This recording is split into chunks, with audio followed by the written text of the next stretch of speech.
Ang Devil Emperor. Credit to the author.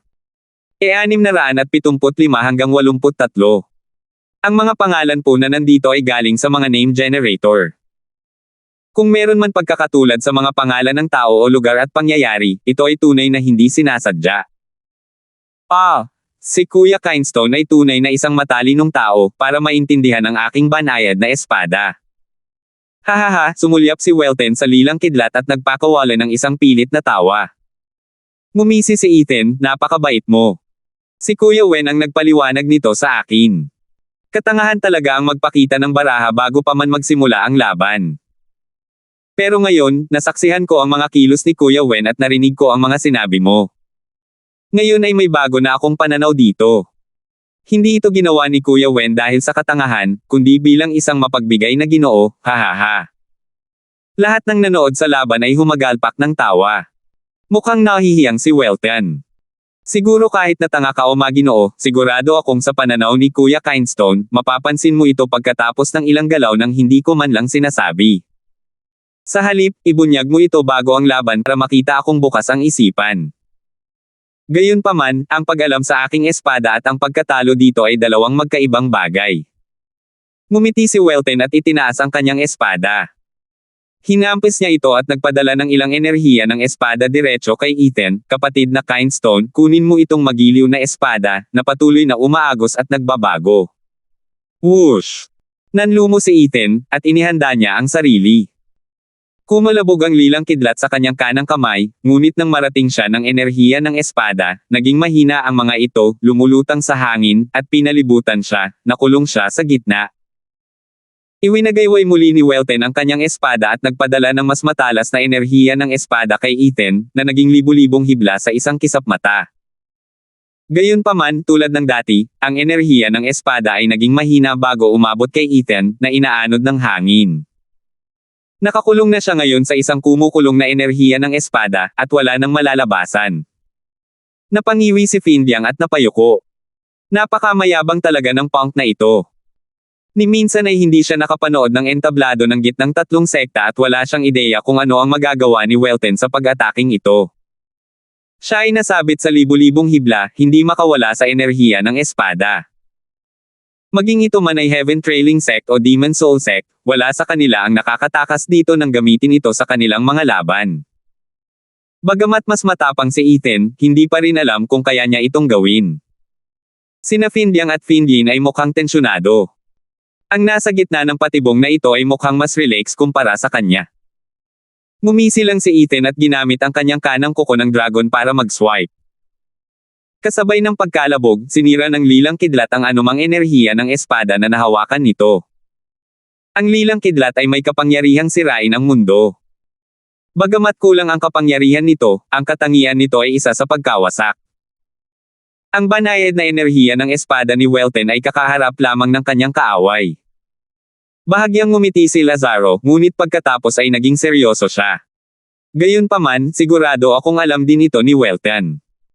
Pero dahil may ginagawa siyang walang kabuluhan, siguradong mayroon siyang backup na plano. Matalim na tumingin sina Xander at Moyan kay Lazaro, pagkatapos ay tumango ulit sa laban. Gaya ng sinabi ng henyong ito mula sa tatlong nakahihigit na sekta, nadurog ang mga hibla ng enerhiya ng espada, ngunit hindi nagpakita ng pag-aalala si Welten. Gumawa ng senadorya si Welten, at pinalipad ang enerhiya ng espadang tinamaan. Bilang resulta, pumasok ang espadang nasa kanyang kamay. Napansin ni Ethan, sa kanyang pagkamangha, na ang panandaliang buhay ay sumabog sa kapangyarihan.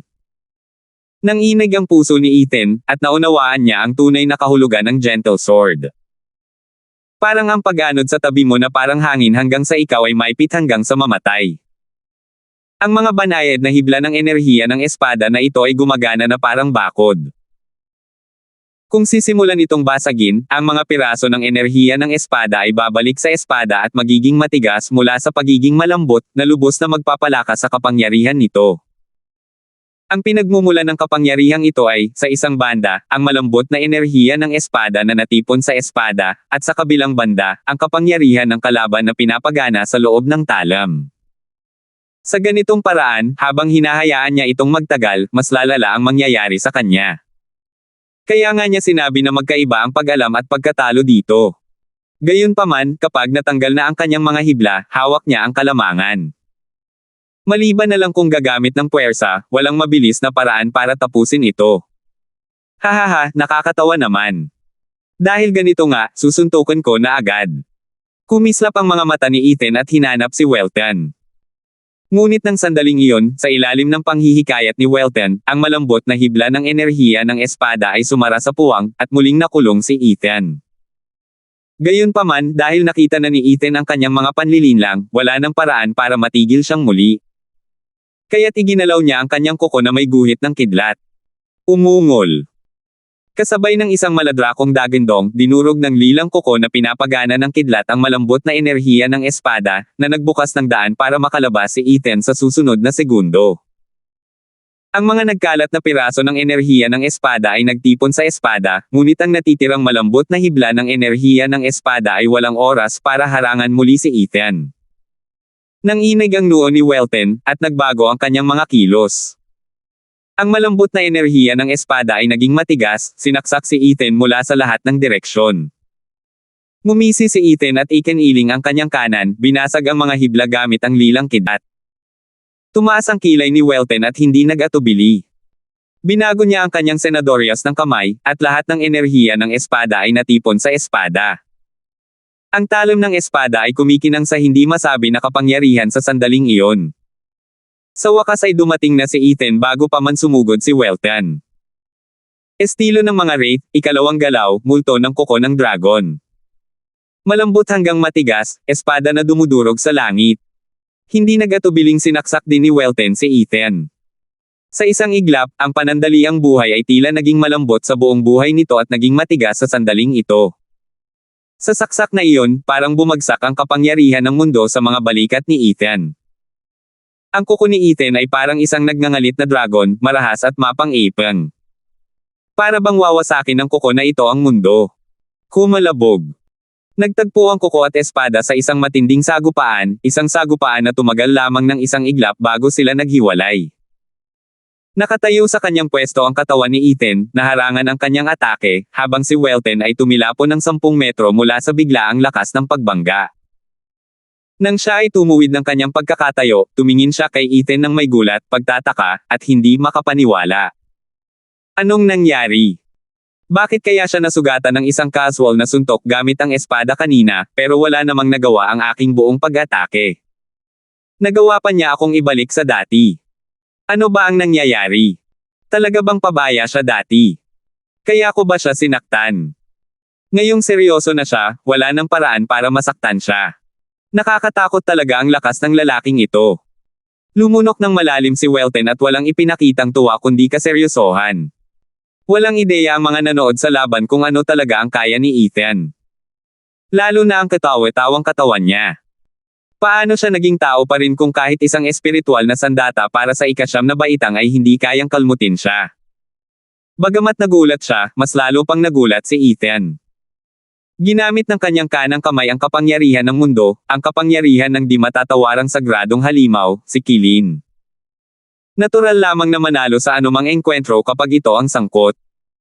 Gayunpaman, hindi niya kailanman inakalang posible ang maharangan na nagiiwan sa kanya ng depresyon. Magaling si Welton. Hindi lang may kakayahan si Gentle Sword kundi perpekto rin niyang nagagamit ang parehong soft at hard skills. Sisigaw sila kung alam ng iba na nalulumbay siya dahil sa maliit na detalyeng ito. Ikaw ang napakabayolenteng hayop dito. Dude, nalulumbay ka ba dahil hinaranggan ka niya? Paano naman tayong lahat? Dapat ba tayong malugmok sa kawalan ng pag-asa? Mabuti na lang at hindi niya ito ipinakita, itinatago lang niya ito sa sarili habang hinahabol niya ulit si Welton. Nakita niya na ang Gentle Sword ay wala nang kasing lakas sa kanyang espada gaya ng dati. Kaya ang kailangan lang niyang gawin ay sumugod ng mabilis bago pa man makapag-ipon ng karagdagang lakas si Welton, na siyang panahon kung kailan matatalo ang kanyang espada. Whoosh! Naabot niya si Welton sa isang iglap at hinampes gamit ang kanyang kuko. Dali-daling hinarang ni Welton gamit ang kanyang espada ngunit napalipad siya. Tinusok ng puwersa ang kanyang mga laman loob at napilitan siyang dumura ng dugo.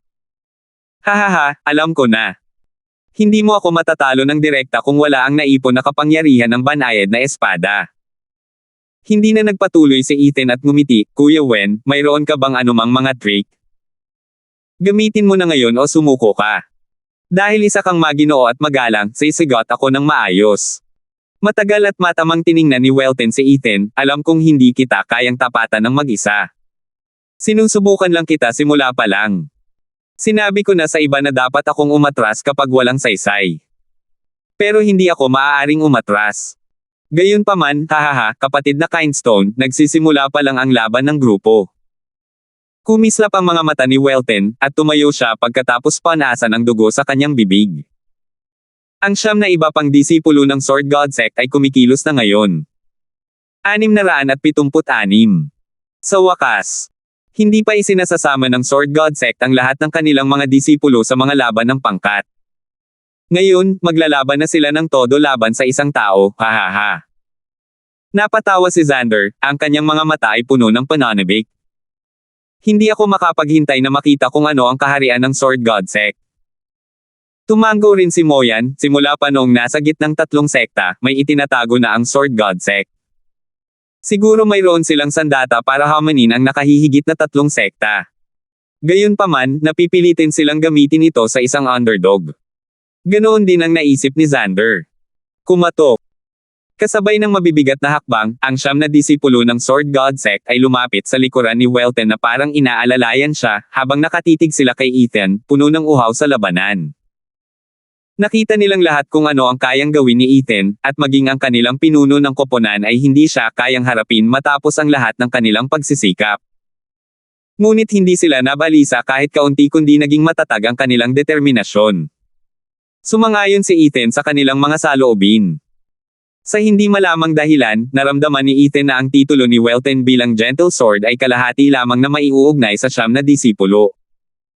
Para bang ang tunay na kapangyarihan ng Gentle Sword ay mapapakawalan lamang kapag sila ay nagtulungan.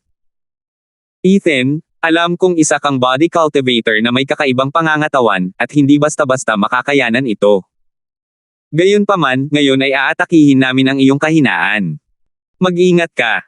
Humakbang si Troy nang may seryosong tingin. Tumango si Ethan at nagtaas ng kilay, ibigay mo sa akin ang lahat ng kaya mo. Ako na ang bahala sa lahat. Hoy, hindi mo pwedeng basta-basta ibato ang Posporo dahil lang sa matagal mo na siyang kaibigan. Siya ang pinakamalakas nating kalaban sa ngayon. Umiling si Welton habang nakangiti, salamat, nako, pakiramdam ko lagi akong nawawalan ng gana sa pangalan mo tuwing sinasabi ko yan. Hahaha, hindi mo ba nakitang masyado akong nagsasalita at nauuwi sa pagbubunyag ng sekreto ko? Nakita mo kung paano ako natalo. Kaya matuto ka sa mga pagkakamali ko. Parang hindi ka naman matatalo kahit hindi ka magdaldal at magpaliwanag ang estilo mo. Isang mahinahong boses ang umalangaw-ngaw, ang talo ay talo. Kung patuloy kang maghahanap ng dahilan, nilalabag mo lang ang tuntunin ng isang Ginoo.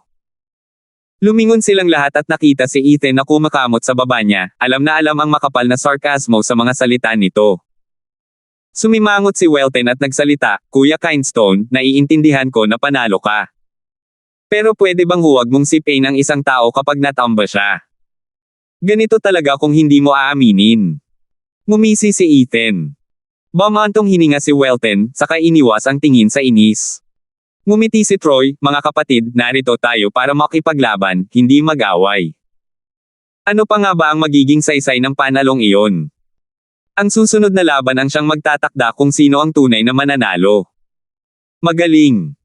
Ano ang ibig sabihin ng personal na karangalan kapag nakikipaglaban sa isang labanan ng pangkat? Nagliwanag ang mga mata ni Welton, Kuya Kindstone, humanda ka. Hindi ito magiging ganoon kadali. Tingnan natin kung kailan ito matatapos. Ngumiti si Ethan, ngunit ang kanyang mga mata ay nagpapakita ng pag-iingat. Gumawa ng mga senyales ang 10 disipulo ng Sword God Sect, at 10 kumikinang na espada ang lumipad mula sa kanila patungo sa kalangitan na may kasamang alon. Iyan ay. Nagulat si Ethan, at gayon din ang lahat. May sumigaw pa sa gulat, iyan ang kanilang mga kaluluwa. Ano ba ang plano nilang gawin sa pagpapalaya ng 10 kaluluwa? Mukhang natigilan si Moyan. Nakakunot ang noo ni Xander, umiiling, ang kaluluwa ang sentro ng espiritu ng isang tao. Maliban kung lalaban ang isang tao hanggang sa kanyang huling hininga, walang sino man ang basta-basta makakapatay nito. Gayunpaman, sa pagharap sa isang eksperto tulad ni Ethan, ang isang kaluluwa ay madaling mapinsala. Hindi ba't gusto nilang mamatay sa pamamagitan ng pagpapalaya sa kanilang lahat? Ito lang ang tanging paraan para mailabas nila ang lahat ng mayroon sila. Sa pamamagitan lamang ng pakikipaglaban hanggang dulo. Bumantong hininga si Lazaro, bakit kailangan pa nilang umabot sa puntong ito? Si Ethan ang kalaban ko. Bakit sila nagmamadaling itaya ang kanilang buhay? Bumantong hininga si Xander, ang kanyang mukha ay seryoso at puno ng paggalang sa mga disipulo ng Sword God Sect. Alam na alam nilang wala silang pagsisisi sa pagbibigay ng kanilang buong buhay sa pagtalo sa kanilang kalaban. Ito ay karangalan at hangarin ng isang mandirigma. Ang 10 taong ito ay karapat-dapat sa ating paggalang. Tumingin sina Lazaro at Moyan kay Xander at tumango. Sa oras na ito, sa wakas ay nagpahayag na ng emosyon ang napakatigas na Exalted Double Dragons. Nagkukwentuhan at nagtatawanan, nagtutulungan at nakataya ang buhay. Ito ay kapwa kahangalan at dedikasyon.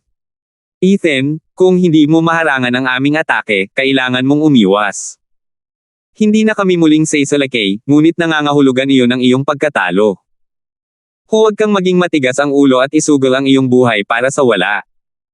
Gumawa ng sign si Troy at sinigawan si Ethan. Nagulat si Ethan, at tumingin sa kanila ng kakaiba. Nararamdaman niyang yayanigan kanilang galaw ang mundo mismo, pero... Hoy! Sino yung nagbubuwis ng buhay niya rito? Nailabas niyo ang mga kaluluwa niyo at lahat na. Ganoon ka ba Katie wala na hindi ko basta-basta pupulutin ang mga kaluluwa ninyo isa-isa?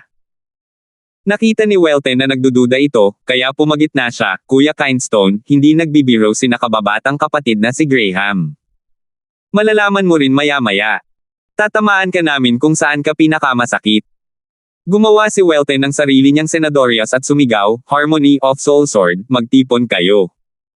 Ginaya rin ng siyam na iba pa ang kanyang sigaw at mga kilos. Nagtipon ng 10 espada sa kalangitan, at isang kakaiba at banayad na kapangyarihan ang lumabas mula sa kanilang gitna. Tulad ng isang simpleng tali, pinag-ugnay nito ang lahat ng kaluluwa ng espada. Muling sumigaw si Welten, at isang nakasisilaw na puting liwanag ang nagliwanag sa kalangitan. Napakatindi nito kaya't namutla ang araw.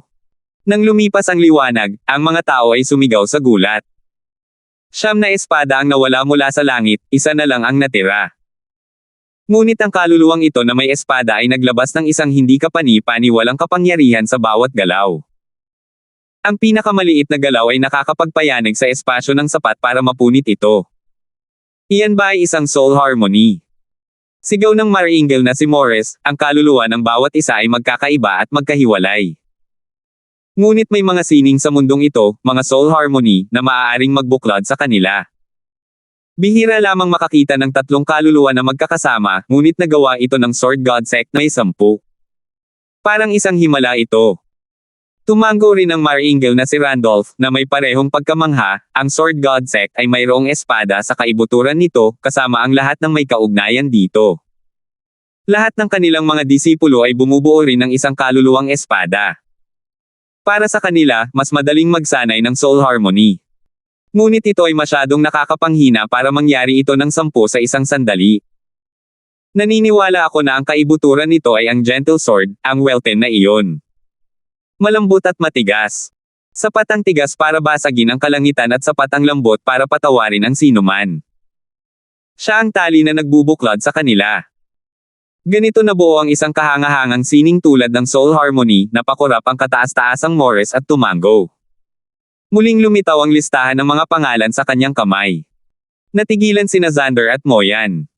10 kaluluwa ang nagsanib sa isa. Ang ganitong kapangyarihan ng kaluluwa ay higit pa sa nakamamatay. Sa ngayon ay ipinakita lamang ni Ethan ang kahangahangang kapangyarihan ng kanyang katawan. Walang sino man dito ang nakakaalam tungkol sa kanyang kaluluwa o kung gaano ito kalakas. Hindi nakakapagtaka na binalaan ni Welten at Troy si Ethan na iwasan ito. Ang isang napakalakas na atake ng kaluluwa ay maaaring pumutol sa kaluluwa ni Ethan kung mas mahina pa ang kaluluwa nito. At kahit na ito ay malakas, maiiwan pa rin itong may nakamamatay na sugat. Tinawag si Welten na Gentle Sword, ngunit ang kanyang huling galaw ay soul harmony. Tunay ngang lumakad siya sa isang napakahirap na landas, ngunit napakalambot hanggang sa sukdulan. Ang espadang ito ay napakalakas.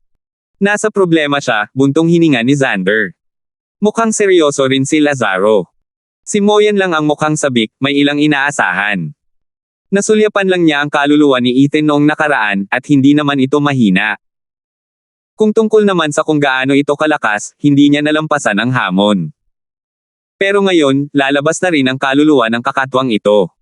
Sister Clara, ano ngayon? Paano magagawa ng isang tao na harapin ang isang makapangyarihang kaluluwa? Sa panig ng Mystical Heaven Sect, si Dana ay puno ng pag-aalala at pagkabalisa habang hinuhubad niya ang damit ni Clara. Siya ang mas nag-aalala kaysa kaninuman tungkol sa kalagayan ni Ethan. Pabulong na sabi ni Carmelo, mabuti pa mamatay na ang diablo na yan, humph. Tiningnan lang ng mga babae si Clara nang may pag-aalala. Alam nilang lahat na si Ethan ang pinakakilala niya. Alam niya sa puso niya kung makakalabas si Ethan ng buhay. Gayunpaman, medyo nabahala rin siya dahil wala siyang alam tungkol sa mga kahangahangang kakayahan ni Ethan. Gayunpaman, mula sa nakita niyang malamig na ekspresyon ni Ethan, bumalik sa dati ang kanyang sigla, at ngumiti siya, magiging maayos din siya. 677. Boom! Isang malakas na hangin ang bumungad. Ang 10 kaluluwang may espada na pinagsanib ay kasing laki ng isang burol na dumidiin kay Ethan. Dahil sa makapal na aura, nanginig at nabasag ang lupa. Nahati ang mga bato, at pagkatapos ay nagsimulang lumutang pataas ang alikabok at mga piraso ng bato. Hindi naman sa lumihis ang mga batas ng pisika, kundi ito ang reaksyon ng mundo nang ito ay itulak.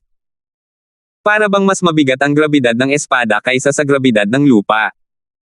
Napasinghap si Findyang sa gulat. Ang soul harmony ng 10 sword soul ay higit pa sa kanilang inaakala. Anong klaseng kapangyarihan ang mangangailangan ng pagpapakita ng ganito kalakas na reaksyon? Ang kapangyarihang ito ang bumabalot sa ulo ni Ethan. Gayunpaman, pareho pa rin siya, nakatayo roon ng may lubos na katahimikan. Pinagpapawisan ng husto si Findyang.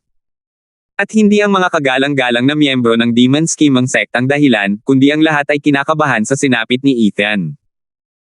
Kahit ang mga matataas ay nagpakita ng seryosong tingin.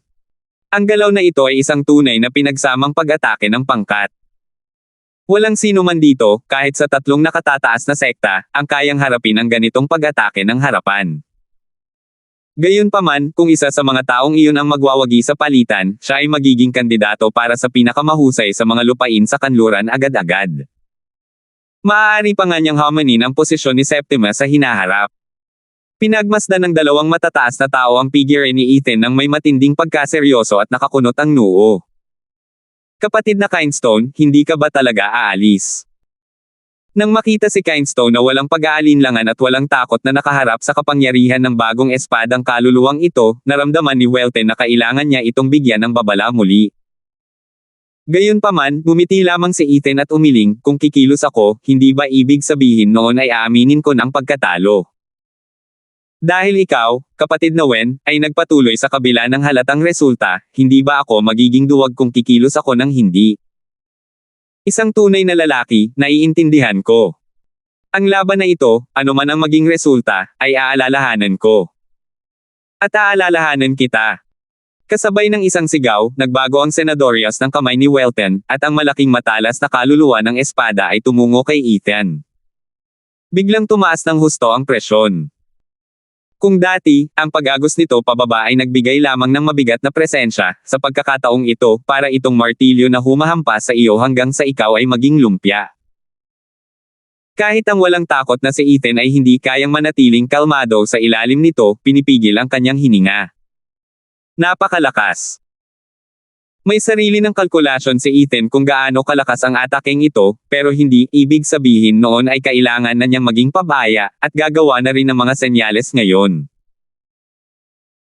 Nang malapit na itong humampas sa kanya, pigil na pigil ang hininga ng lahat habang pinapanood ang isang nakakagulat na dagandong na parang demonyo na nagmumula sa loob ng kanyang katawan. Binasa ng prismatikong liwanag ang kanyang paligid habang ang makapangyarihang kaluluwang may espada ay nanginig at huminto. Nanginig ang 10 disipulo ng Sword God Sect, habang nanunood ng may hindi makapaniwalang mga mata. Bakit kaya itinaas at tinitigilan ng kanilang Invincible Soul Sword ang kanilang sarili sa ere?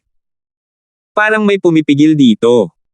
Nang makita nila kung ano iyon, sumigaw ang kanilang mga puso sa gulat habang napanganga sila sa imposibleng tanawin. Ang kanilang kahangahangang kaluluwa ng espada ay nasa isang matalas na kuko ng dragon na babalutan ng prismatikong liwanag. Sa likod ng kuko na iyon ay 100 metro ang haba ng dragon na nakapalibot kay Ethan at pinuprotektahan siya. Ang matatalas at mapang-ipong mga mata ng dragon ay nagpang-inag sa lahat, maging ang mga manunood, sa loob, dahilan para mapatalon sila sa kanilang mga paa. Para silang mga langgam lamang sa ilalim ng mga matang dragon na iyon. Ramdam nila ang lantad na pagwawalang bahala na ito. Ay iyan! Sigaw ni Xander. Gulat na gulat din si Moyan, ngayon naiintindihan ko na kung bakit ang bahagyang pagbubunyag ng kanyang kaluluwa noong nakaraang pagkakataon ay magpapakita na ng napakalaking kapangyarihan. Kung tama ang pagkakatanda, ito siguro ang maalamat na kaluluwa ng dragon sa langit. Sa lahat ng kanlurang lupain, 2 lang ang mga mataas ang nakabuo ng ganoong kaluluwa. Lumingon si Moyan para sulyapan ang mataas na tao. Ang mga karaniwang mahinahong matatanda ay nakatayo na ngayon, gulat na gulat sa kamangha-manghang si Ethan. Ang kaluluwa ng dragon sa langit ang pinakamalakas sa mundo, at ang pagbuo nito ay kasing hirap din. Ngunit higit pa sa kanilang imahinasyon na magagawa ito ng isang simpleng Radiant Stage Aim. Kahit si Septimus noon ay hindi kaya. Nagpalitan ng tingin ang 2 matataas na opisyal at nagkatinginan. Sa wakas ay nagkaroon na naman ng isa pang makapangyarihang henyo ang mga lupain sa kanluran. Naiintindihan ko, kaya nga hindi mo kinatatakutan ang kanilang nagkakaisang kaluluwa ng espada. Kaya ikaw rin ang bumuo ng kaluluwa ng dragon sa langit. Natatawang sabi ni Lazaro habang pinapanood ang makapangyarihang presensya sa screen, iyon ang pinakamabuti. Ito ang pinakamababa na dapat taglayin ng aking nakatadhana ng karibal. Sandali, balik ka, hindi ba't ikaw ang sinabi sa akin ng aking Panginoon na nagnakaw ng kapangyarihan ng dragon mula sa libingan ng dragon? Hahaha. Nabigla si Xander sa sinabi niya, kapatid na lalaki, anong ibig mong sabihin sa Dragon Tomb? Naku wala, sinasabi ko lang na karapat-dapat siyang maging kalaban ko, dahil lang sa tapang niya, hahaha. Tumawa si Lazaro. Bulong ni Xander na may pag-aalinlangan, junior brother, alam kong kahanga-hanga ka, pero may ilang bagay akong hindi maintindihan. Ngayon na napatay na niya ang kaluluwa ng dragon sa langit, pero sinasabi mo pa rin na siya ang perpektong kalaban para sa iyo, ibig sabihin ba noon ay mayroon kang kaluluwang kapantay niya? Sikreto yan, hihihi. Malalaman mo rin sa lalong madaling panahon. May misteryosong ngiti si Lazaro. Lalong tumindi ang pagdududa ni Xander ngunit hindi niya itinuloy ang issue. Ngayon lang napagtanto ng iba pang mga tao ang ibig sabihin ng kaluluwang ito, at sila ay natuwa nang nilunod nila ang mga tao sa maingay na lugar. Kaluluwa ng dragon sa langit, isang bagay na tanging ang mga exalted double dragon lamang ang mayroon sa buong kanlurang lupain. Ngunit paano maipapakita ng mga dakilang exalted ang kanilang mga kaluluwa?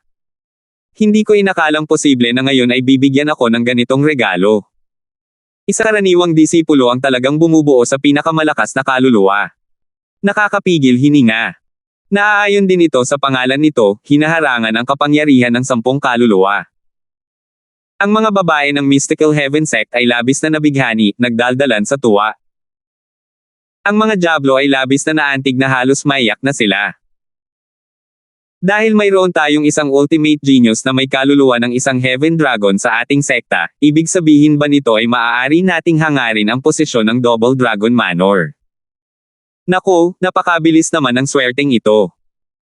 Isa lamang silang walang pangalang sekta sa ilalim ng 3 antas at ngayon ay may posibilidad na maging pinuno ng mga lupain sa kanluran. Yung batang to, hindi ba niya kayang sabihin sa atin ang magandang balita kanina?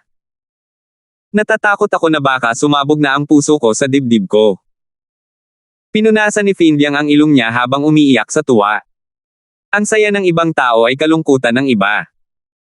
Ang pagpapakita ni Ethan ng kaluluwa ng dragon sa langit ay walang dod ang isang sandali ng kaligayahan para sa Demon Scheming Sect at sa kanyang mga kaibigan.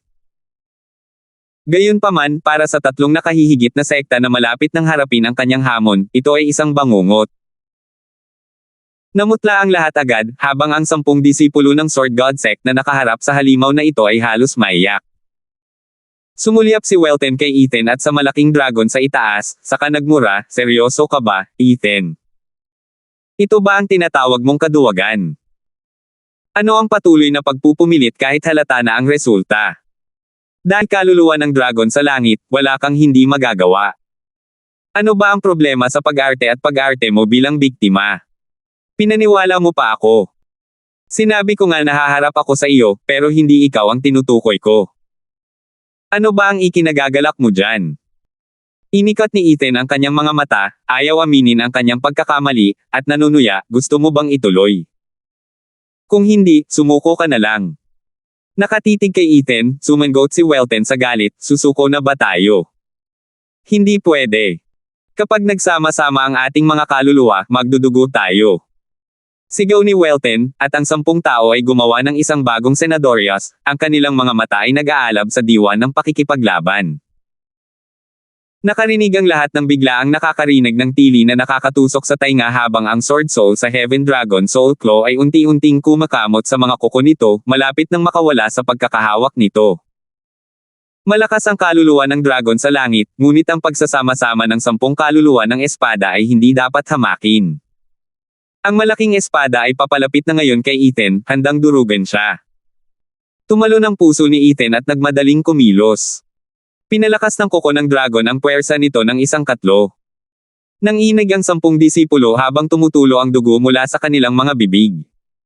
Ngunit nagpatuloy pa rin sila. Patuloy na dumudulas ang kaluluwa ng espada habang hindi na ito kayang panatilihing nakasara ng kuko. "Welten, ganoon ka ba kadesperado na isugal ang lahat? Sa ganitong bilis, matatapos lang ito sa pagkadurog sa akin ng kaluluwa ng iyong espada o kung madudurog ko ang iyong mga kaluluwa gamit ang aking kuko ng dragon. Sa aking kaso, katawan ko lang ang mamamatay habang ang iyong kaluluwa ang masisira. Mas mahal ang iyong halaga." Nanginig ang mga kamay ni Ethan sa senadorias na ginawa niya. Tiningnan niya ang paparating na bagyo at binalaan ang 10 disipulo. Nagngangalit ang mga ngipin hanggang sa damyugo, isinigaw ni Welten ang kanyang huling habilin, kayang harapin ang mga panganib sa kabila ng malinaw na resulta, iyan ang paraan ng espada. Kung otres tayo ngayon, hindi natin kailanman matatanggap ang kahihiyang ito, at hindi natin kailanman mararating ang tugatog ng kasanayan sa pag-espada. Mas mabuting kamatayan ang pagpipilian. Ethan, dati akong mahilig sa pakikipaglaban, ang alam ko lang ay lakas ang kailangan para manalo at hindi ang sarili kong landas. Ngayong nasa Sword God Sect na ako, natagpuan ko na rin ang sarili kong landas. Sa laban na ito, ngayon, hindi na kita lalabanan, susundin ko lang ang landas na pinili ko nang hindi lumilingon. Sigaw ni Troy sa langit. Sumagot naman ang iba pa niyang mga kapwa-disipulo, hindi natatalikod. Hindi natatalikod. 678. Tinitigan silang 10 ni Ethan ng matagal, pinagmasdan ang kanilang determinasyon at ang dugo sa kanilang mga bibig, sabay tango, dahil ganoon nga, ang magagawa ko lang ay ang sumunod. Ang pangalawang galaw ni Wraith Style, ang Ghostly Dragon Claw. Gumawa ng kilos si Ethan, at umungol ang kaluluwa ng dragon sa langit, pinalakas ang lakas ng kuko nito. Pumutok. Ang making kaluluwa ng espada ay nagkaroon ng bali na parang balahibo, dahilan para muling manginig ang 10 disipulo at samuka ng dugo. Gayunpaman, nanatili silang matatag, at ang kaluluwa ng espada ay patuloy na dumudulas pababa. Nagpatuloy ang mga kilos ni Ethan, at muling tumaas ang kapangyarihan ng kuko ng kaluluwa ng dragon sa langit. Nang matapos niyang basahin ang mga palatandaan, ginamit ng kaluluwa ng dragon sa langit ang Ghostly Dragon Claw, na lalong nagpulala sa pinsala sa kaluluwa ng espada, na halos madurog na. Malapit nang linisin ang mga kaluluwa ng mga disipulo ng Sword God Sect sa sandaling iyon. Gayunpaman, nang malapit nang matapos ang mga senadorias ni Ethan, bigla siyang tumigil sa dulo. Nagreklamo siya at niluwagan ang kanyang mga kamay bago gumawa ng ibang senadorias. Estilo ng Wraith, ikatlong galaw, tili ng Necro Dragon. Umungol. Huminto ang lakas ng kuko, at ibinoka ng dragon ang bibig nito upang magpakawala ng isang ungol sa kaluluwa ng espada.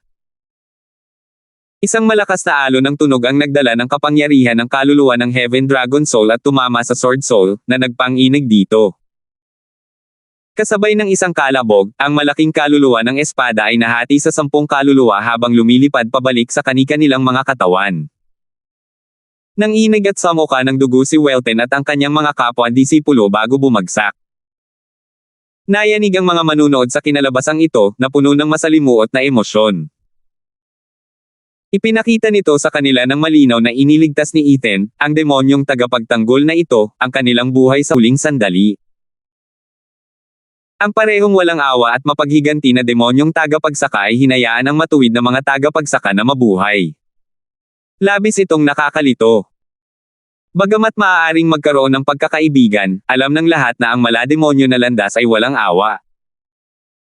Ang katotohanang hinimok sila ni Ethan na sumuko ay sapat na kabaitan, at kahit na pinatay niya sila, walang sino man ang magdududa dito. Ang katapusan, gayunpaman, ay noong malapit na silang hatulan ni Ethan ng walang hanggan. Ang huling sandaling iyon ang nagpabago sa kanyang isip, piniling hatiin ang kanilang pinagsamang kaluluwa at iligtas sila. Iniwan lamang niya sila na may matinding sugat. Nagdulot ito ng pagkalito sa mga manunood kung ano ang kanyang intensyon. Ang isang demonic cultivator ay isang baluktot at mapanlinlang na individual. Pinapautang niya sa kanya ang Sword God Sect. Sinisiguro niya na ang Demon Scheming Sect ay magkakaroon na ngayon ng kakampi sa gitnang 3 sekta pagkatapos nito. Humph! Kasuklam-suklam na lahi ng mga demonyo, maaaring malinlang mo ang iba, ngunit hindi mo kailanman magtatagumpay na malinlang ang mga mata ko. Nagningning ang mga mata ni Dezo, ang pinuno ng pangkat ng Universal Righteous Sect, matapos niyang makita ang kanyang mga nagawa. Humarap siya sa kanyang mga kapwa-disipulo at pinagsabihan sila, nakikita mo ba? Nakikita mo ba kung gaano katuso ang isang demonyong baliw? Ngayon ay may iyak na ang Sword God Sect. Hay! Ganito pala nabubulok ang isa na namang matuwid na sekta. Isang disipulo ang nagsimulang sumunggab sa kanya pagkatapos niya, tama si Senior Brother. Sana lang ay maging matalino at bukas ang isipan ng mga disipulo ng Sword God Sect gaya ng Senior Brother para makita ang kataksilan ng kasuklam-suklam na nilalang na ito. Pero paano magkakaroon ng isang taong kasing matuwid at kasing namumukod tangi gaya ng Senior Brother sa paligid natin? Natatakot ako na baka hindi nila maintindihan ang katotohanan ito. Tama. Habang hinihimas ang kanyang baba, nakaramdam ng tuwa si Dezo sa husay ng lalaking ito sa pambobola na umabot na sa antas ng sining. Bumantong hininga siya ng napakalakas. Iyon ang ikinababahala ko. Kung walang katulad ko sa kanilang sekta, madali silang magiging biktima ng pagkukunwari ng mga demonyong ito. Kaya naman paulit-ulit ko silang sinasabihan na huwag makipag-ugnayan sa mga demonic cultivator, kung hindi ay balang araw ay mabibiktima sila ng kanilang mga pukana. Lalo na ang Ultimate Clarity Sect, bilang pinuno ng 3 nakatataas na sekta, ay dapat magkusa na paksay ng lahat ng masasamang demonic cultivator. Ngunit sila. Nakatatanda kong kapatid, pakiusap, pakalmayin mo ang iyong galit. Nakikita ko na ang ganitong matuwid na layunin ay malapit ng masugpo sa mga kamay ng mga hindi nahahating sekta na ito. Mas makabubuti kung tayo ang maging pinuno ng 3 nakatataas na sekta at maging isang makatarungang modelo para sa lahat ng matuwid na sekta dyan. Ang disipulong iyon ay humihiga ng husto hanggat maaari. Lalo na ang pinakamahusay na disipulo sa mga lupain sa kanluran. Ang titulong iyon ay dapat na karapatan ng nakatatandang kapatid. Tanging ang nakatatandang kapatid at ang kanyang matuwid na paniniwala ang maaaring mamuno sa mga lupain sa kanluran. Tumango si Dezo sa bawat salita ng may natural na mukha na parang nakatadhana na. Ngunit lumungkot ang kanyang mukha nang humarap kay Ethan, maaaring ganoon nga, ngunit hindi ko matatalo si Xander, o si Moyan. Ngayon na may isa pang halimaw na may kaluluwa ng dragon sa langit na lumitaw. Hay! Siguradong isa itong demonyong baliw. Ito na ba ang senyales ng kapahamakan ng katwiran? Nakatatanda, ipinapakita sa atin ng kasaysayan na ang kasamaan ay hindi kailanman nananalo laban sa mabuti. Maaga o huli, ang pinakamahusay sa mga lupain sa kanluran ay tanging ang nakatatandang kapatid lamang, hihihi. Hindi talaga matigil ang pambobola ng lalaking iyon. Mas gaman din ang pakiramdam ni Dezo dahil doon, pero alam din niya ang totoo. Baliwalain mo ang hindi nananalo ang kasamaan laban sa mabuti. Kung tutuusin, kung kaninong kamao ang mas malakas, ang mahalaga ay kung kaninong kamao ang mas malakas. Sila ang huli sa pinakamataas na ranggo ng tatlong sekta, at ngayong humamon na ang Demon Scheming Sect, malamang na hindi na nila mapapanatili ang kanilang pwesto. Kaya sino ang pinuno ng siyam na sekta? Masaya ako kung mananatili lang tayo sa ating estado. Bumubulong sa loob, umiling si Dezo, nag-iisip ng mga paraan para mangyari iyon. Hinaplos ni Xander ang kanyang baba, at tinitigan ng matagal si Ethan, para ba ito sa kinabukasan ng kanyang sekta.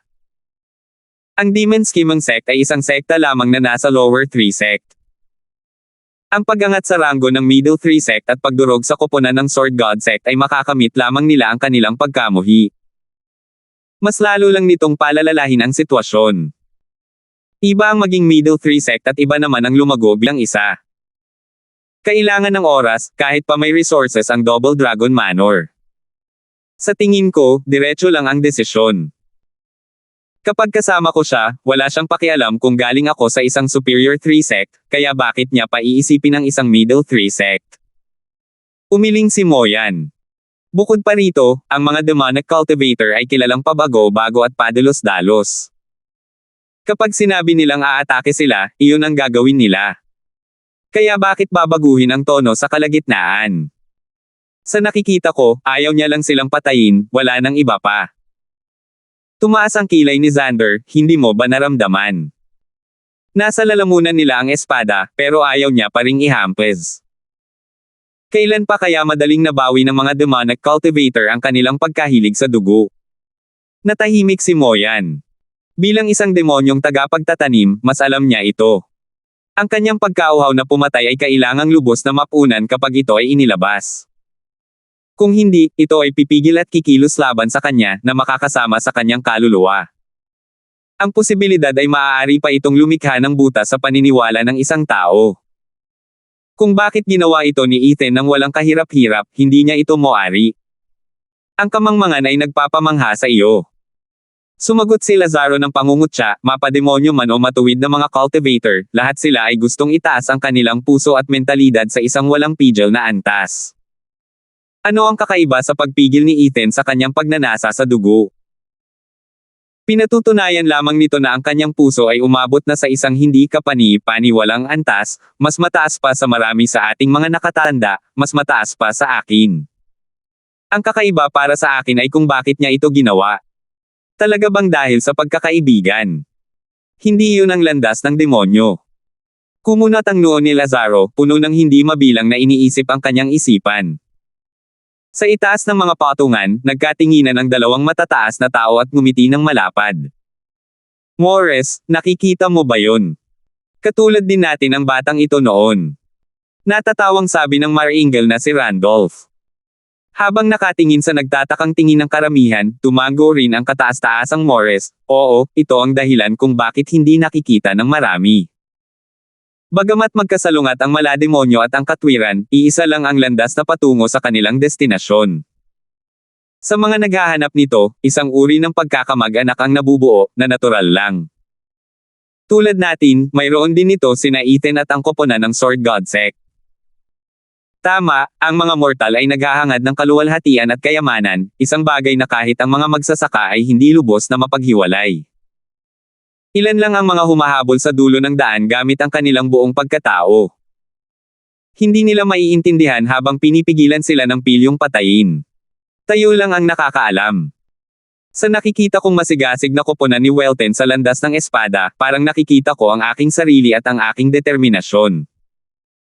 Kahit sa isang demonyong magsasaka, hanggat nasa puso niya ang paghahangad na ito, hindi niya kailanman ibibigay ang huling suntok sa isang kapwa manlalakbay. Malupit ang malademonyo na landas, pero ganoon din nila pinahahalagahan ang mga bayani.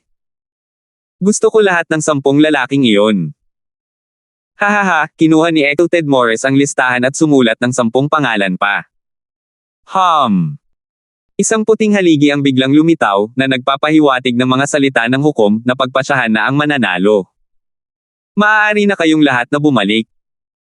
Hinaila pabalik ni Ethan ang kaluluwa ng dragon sa langit papasok at tiningnan ang koponan ni Welten at nakita ang kanilang mga mapanglo na mukha na puno ng pag-aatubili. Talo tayo, kaya sige na nga. Talo rin naman tayo, haha. Umiling si Welten ng may mapait na ngiti habang tumatayo. Humarap siya sa kanyang koponan habang tumutulo ang dugo mula sa kanyang mga labi, mga nakababatang kapatid, tero na. Huwag kayong panghinaan ng loob.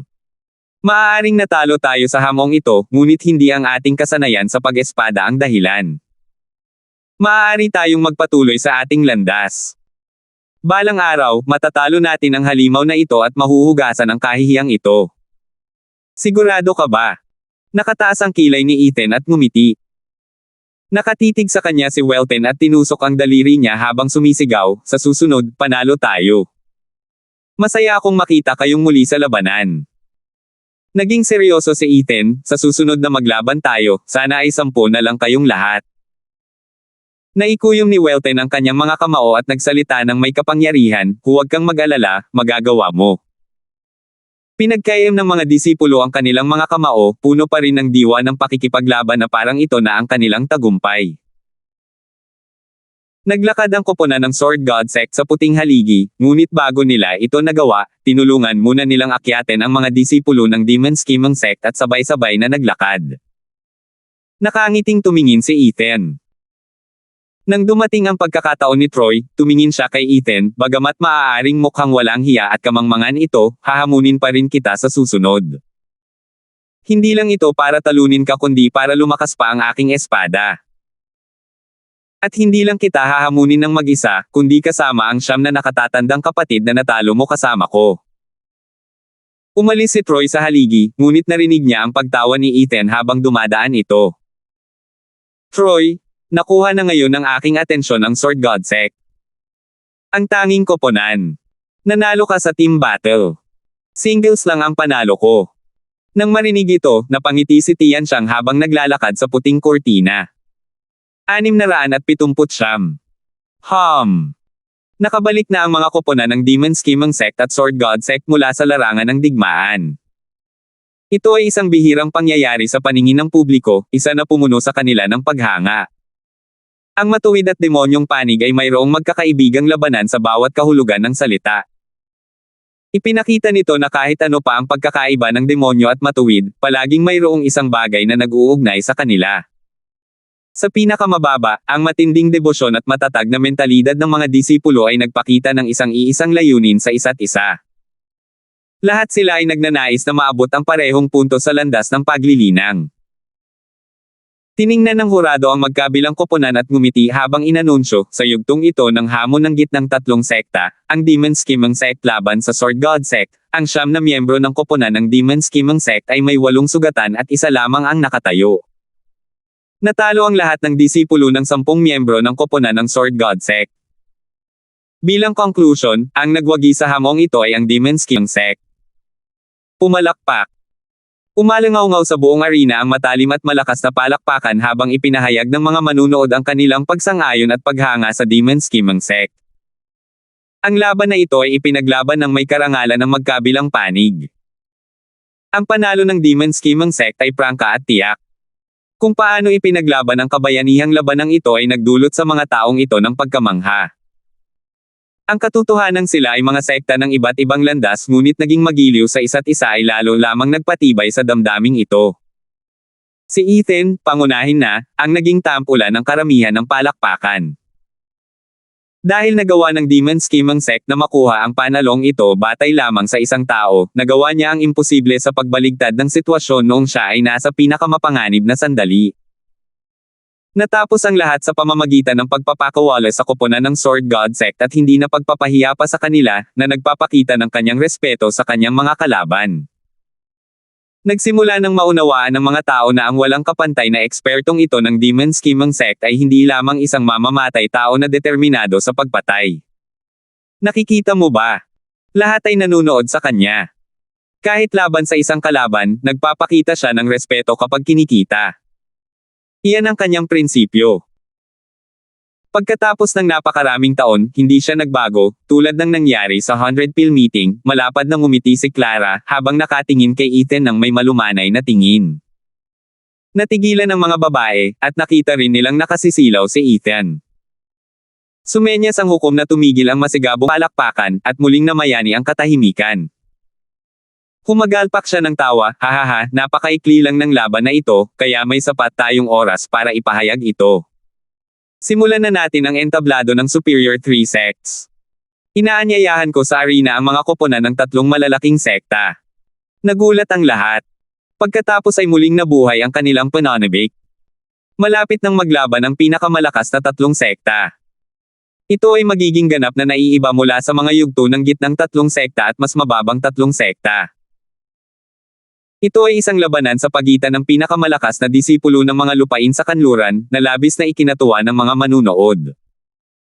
Mabuti pa't pumunta na tayo sa arena, junior brother. Ngumiti si Xander at sinabing.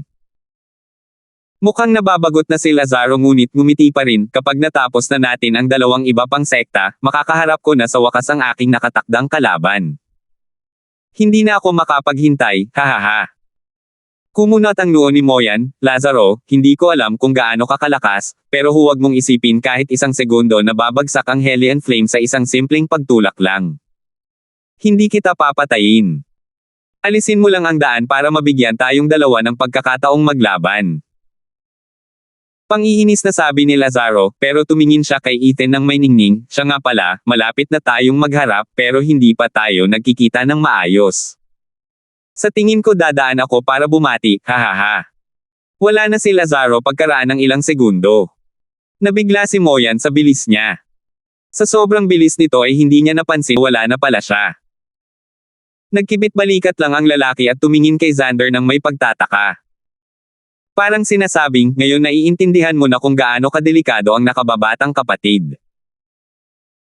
Samantala, habang papasok sa arena ang mga koponan ng tatlong nakatataas na sekta, nagtakbuhan palabas ang mga disipulo ni na Ethan at Sword God Sect. Inilagay sina Chanlong at ang iba pa pabalik sa panig ng Demon Scheming Sect, at binigyan ng huling sulyap ng koponan ni Welten si Ethan bago umalis. Isang tingin na puno ng nag-aalab na espirito para sa labanan. Ang matinding titig na iyon ay nag-iwan kay Ethan na walang masabi ngunit umaasa rin. Siguro sa susunod ay may ipapakita sila sa kanya na ilang interesanteng pangyayari. Bukod pa rito, isang malaking kapalaran ang makakita ng ganitong grupo ng mga panatiko sa pakikipaglaban na masigasig sa kanyang landas patungo sa Dao. Ang mga araw na walang kalaban ay maaaring maging lubhang malungkot. Nanginig ang puso ni Ethan habang nakatitig sa Ultimate Clarity Sect na papasok sa arena. Hinahanap niya ang binata na nagpapakaba sa kanya, ngunit tila hindi niya ito matagpuan. Ethan, ang galing mo sa pakikipaglaban. Tinapik ni Findyang ang balikat ni Ethan habang tumatawa. Natakot talaga ako noon na baka madala ka sa mga bagay na yan at mapatay mo ang mga disipulo ng Sword God Sect. Salamat sa Diyos, nakakita ka ng dahilan. Alam mong kailangan natin ng oras para umunlad. Hindi ito ang oras para makialam sa masamang panig ng gitnang tatlong sekta. Dahil nakialam na tayo sa Heaven Trailing Sect, kung napupuot din sila sa atin, maiipit tayo sa gitna. Pero ngayon ayos na, bulok na batang yan, na naging madali ka lang. At nakakuha ka pa ng malaking pabor mula sa Sword God Sect dahil doon. Baka humantong pa ito sa pagiging magkakampi natin. Hahaha, ang baluktot at tusong pangangatwiran mo ay lalong nagiging masalimuot sa bawat araw. Hindi ka Stuart Kindstone ng walang dahilan. Napakatalino mo. Puri ni Findyang habang hinahampas ang kanyang balikat. Sumulyap si Ethan, at napatawa lamang at bumantong hininga. Hindi nila siya lubos na naintindihan. Hindi niya masyadong pinag-isipan iyon. Hindi pa kasama rito ang pagpapalam niya sa Demon Scheming Sect pagkatapos niyang matapos ang Double Dragon Gathering. Kaya bakit niya sasayangin ang oras niya sa pag-iisip tungkol sa kinabukasan ng sekta? Pinatay lamang niya ang 10 alagad dahil natagpuan niya silang halos magkakapareho. Nakikita niya sa mga ito ang kanyang mas batang sarili. Oo nga't nagkaroon siya ng pambihirang tagumpay at kaginhawahan sa buhay na ito, pati na rin ang walang katapusang sining at mga manual, kasama ang 9 Serenity's Secret Records at ang kanyang mga kasanayan sa Arrays at Alchemy. Ngunit lahat ng iyon ay dahil sa kanyang nakaraang buhay bilang isang demonic emperor. Sino sa mundong ito ang hindi nakaranas ng mga paghihirap at sakit? Ang kanyang dating sarili ay parang si Troy, unti-unting lumalago laban sa kahirapan. Lumalaban sa mga hamon na alam niyang hindi niya kayang manalo, nilalampasan ang kamatayan ng maraming beses na hindi niya mabilang, kaya sa wakas ay nasungkit niya ang titulong pinuno ng 8 emperador. Tumago sa puso niya ang makitang ang mga batang ito ay kumikilos ng katulad niya, at hindi niya maiwasang maging mahinahon sa kanila. Parang kung paano ang isang veteranong demonyong tagapagtatanim, na labis na malupit, ay maaaring magtaglay ng kahit kaunting empatiya. Gayunpaman, kung iisipin ang mga salita ni Findyang, ito ang ikabubuti sa huli. Mas maraming kaibigan, mas maraming landas. Kahit na umalis siya sa sekta at hindi ito pakialaman, maaaring dumating ang araw na mapapahamak siya at mangangailangan ng tulong. Ano nga ba ang masama sa pagpapalago ng mabilis na pagkakaibigang ito? Nagliwanag ang mga mata ni Ethan, at naalala niya na mayroon pa siyang isang pangako na hindi pa niya natutupad. Kaya't mabilis niyang inilibot ang tingin sa paligid ng arena. Doon, natagpuan niya ang koponan ng Demon Soul Sect.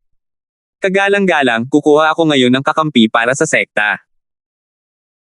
Malaking tulong ito kapag dumating ang Heaven Trailing Sect at Mystical Heaven Sect para sa atin, sigaw ni Ethan, at ang kanyang mga mata ay nagliwanag ng may tusong liwanag.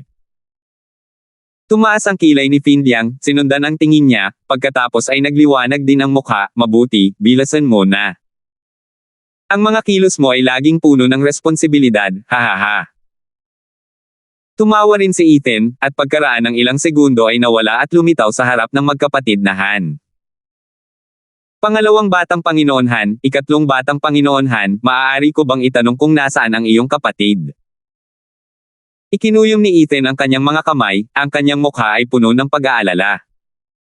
Gulat na gulat ang dalawa at napaatras sa biglaang pagsulpot niya. Pero nang makitang si Ethan lang pala iyon, gumanti rin sila. Nagsalita ang pangalawang batang Panginoon na si Han, salamat sa iyong pag-aalala, kapatid na Kindstone, wala pa ring malay ang nakatatandang kapatid, ngunit wala namang malaking problema. Mabuti iyan. Tumango si Ethan at inilabas ang isang maliit na bote para sa kanila, ito ay isang tableta para sa ika-10 baitang, Spirit Inception Pill. Kaya nitong ibalik ang kanyang kaluluwa. Kunin mo ito at ibigay sa iyong kapatid. Magiging kasing bago na siya. Tumalo ng puso ng dalawa, habang tinitingnan ang vial ng may kuryosidad. Ang isang tableta para sa ika-10 baitang ay halos isang kamangha-manghang bagay dahil sa kung gaano nila ito kabihira makita. Gayunpaman, sa di malamang dahilan, kakaiba ang kinikilos ng dalawa. Gusto nila ito ngunit nagatubili sila, kaya't nagatubili sila ng matagal. Kumunat ang noo ni Ethan, at isang malakas na braso ang humahampas sa kanyang balikat nang magtatanong na sana siya. Sumunod ang malakas na tawa, Kuya Kindstone, huwag mo silang sisihin sa hindi pag-inom ng iyong tableta dahil nainom na nila ang aking Nascent Soul Pill noong ika-11 baitang. Sinabi ko sa kanila na ang mga taong may integridad ay hindi sakam. Dahil maayos naman ang kanilang kapatid, hindi na kailangang uminom ng tableta ng iba. Tumalo ng puso ni Ethan sa gulat. Napuno ng takot ang kanyang mukha. Kailan siya nakasunod sa akin? Bakit hindi ko siya naramdaman? Ang kakaibang aura ng taong ito ay nagpaparamdam sa kanya ng hindi masabi na panganib. Inikat ni Ethan ang kanyang ulo at tinitigan ang isang pamilyar na pares ng mga mata. Nakita niya sa mga ito ang isang kakaibang apoy na kumikislap. Parang sumasagot, kumislap din sa kulay asul ang mga mata ni Ethan. Kapatid na Kindstone, sa wakas nagkita na tayo. Hahaha, hello, ako si Lazaro ng Ultimate Clarity Sect. Malapit na tayong maglaban sa wakas. Nasasabik na ako sa isang labanan sa pagitan ng mga tagapagmana ng sagradong halimaw. Ngumiti si Lazaro ng nakakakilabot, habang ang mga mata niya ay tila nanunuya kay Ethan. 680.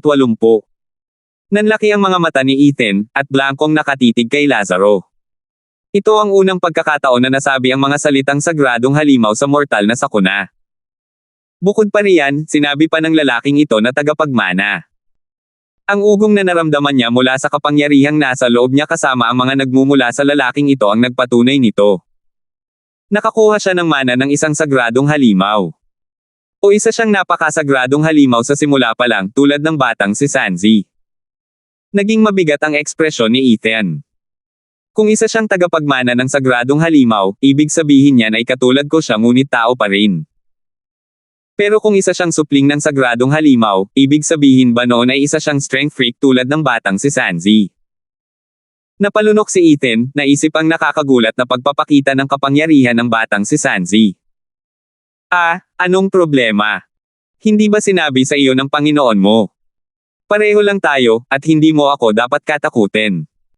Nakita ni Lazaro ang tensyonadong nararamdaman niya at napatawa. Nanginginig ang mga mata ni Ethan. Pareho. Ibig sabihin tao pa rin siya. Mabuti ito. Mabuti na lang at hindi siya masyadong malakas. Ngunit nang mapansin niya ang kanyang cultivation, nanlumo ang kanyang puso. Unang patong ng ethereal stage. Kung sila ay mga tagapagmana ng sagradong halimaw, ang isang yugto ng pagkakaiba sa cultivation ay nangangahulugan ng masamang balita para sa kanya. Nakasimangot na nanatiling tahimik si Ethan, binigyan si Lazaro ng oras para ngumiti. Kapatid na Kindstone, ang galing mo ba kanina lang? Saan napunta ang lahat ng enerhiya mo? Hindi ba't sinabi ko na sa iyo na wala kang dahilan para matakot sa akin? Hindi yun lohikal. Naglalaban ang mga halimaw, kaya ano ang dapat katakutin ng isang tagapagmana ng sagradong halimaw? Siya nga pala, sino ang iyong Panginoon? Napansin kong mayroon kang lilang kidlat. Siguro ay. Masyadong mapang-uyam ang tono ni Lazaro, pero napansin ni Ethan ang pagtatangka ng lalaki na tanungin siya.